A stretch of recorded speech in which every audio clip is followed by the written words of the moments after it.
Hi, I'm Steve Murphy with Prudential Carruthers+Realtors, and our topic today for this video is making your home ready for sale and getting it staged. A lot of people come to us as realtors when they're a month to 2 months out from getting their home on the market, and they say to us, Steve, how do we get the house ready for sale? What do we need to do to get ready for sale? So I'm going to walk you through today a home that we think is staged very well, that we've had staged before it was for sale, and now it's been sold, and we'll show you some do's and don'ts throughout the property. The first thing we really talk about a lot when we look at homes and staging homes is the basements and the garages. Basements and garages are usually where people tend to build up items over the years. They've been in the home and are one of the last places you go forward and clean. We're going to show you an example of a great basement that we had someone pretty much empty out here in the city in a Federal Hill townhouse. And they went ahead and sealed it with some basement masonry lock paint, painted the brick walls, and really put in some nice new 100-watt light bulbs and made the basement look nice and bright.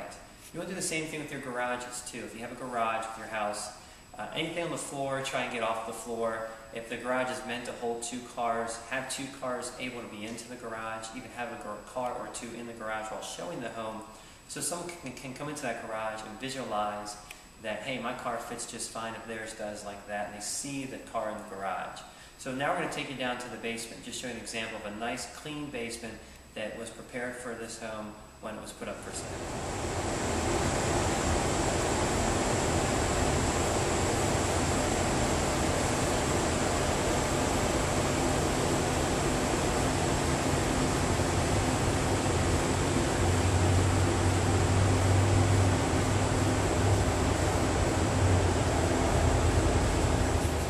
Next example is to talk about the exterior of the house.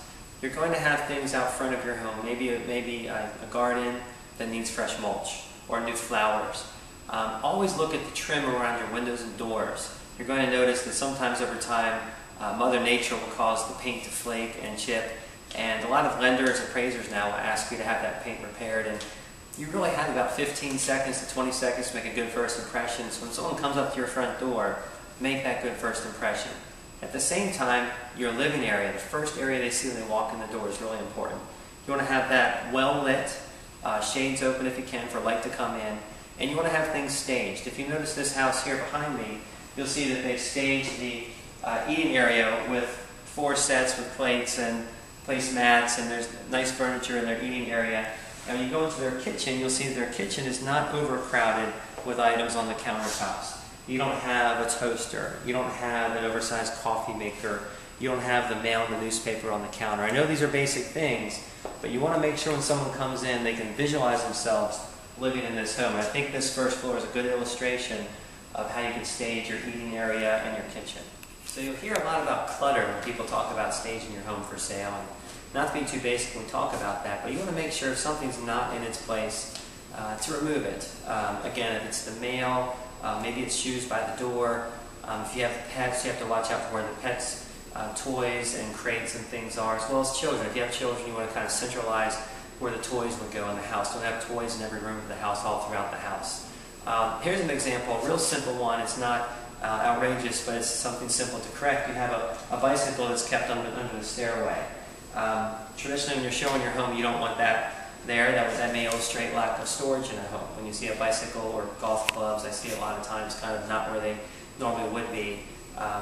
You don't want to advertise or promote anything to be negative in the house, and you don't want someone to walk in and have that sort of one of the first things they see. An outdoor space such as a rooftop deck or your backyard patio or any backyard patio, whether it's a townhouse or single-family home, you want to make sure you've got, as I mentioned before, the potters with plants in them, maybe the table set up here as well, and showing off how functional your space is. This is a good example of a well-staged outdoor space here in Baltimore City.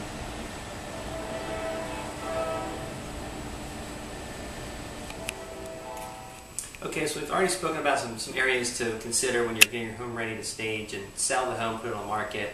The basement, the garage, your first floor living areas, your kitchen. The exterior of the home has to really shine well when someone comes up to see it, as well as look at your outdoor space. But what about the bedrooms? The bedrooms are something when your home is for sale. Obviously, you're using them every day, just like your kitchen. You have to be ready for showings because they do come up quickly. This is an example of a room that is lived in but is still relatively clutter-free. You'll see they've got 2 nightstands, 2 lamps, the bed, very simple. We had them remove a very large, oversized dresser from this room for the showings that we thought just didn't look as well. Home stagers will give you ideas like this. We'll give you ideas like this. And if you walk through, you'll see their bathroom is well set, as well as their closet. Organizing closets is a big one. You want closet space to show off as good as it can be, and you want to also show it lived in. So this closet has a real good example of, as large as it is, as functional as it shows well, but it's not overcrowded. So those are just some real simple tips to help you with staging your home and have it ready for sale. If you ever want to talk with an agent, please call us in advance and we would set up an appointment to help you get the house ready. We do have home stagers that we can consult with and experts in the field also. And hopefully this gave you a few tidbits to get yourself started and get your house ready for sale. Thanks a lot and have a good day.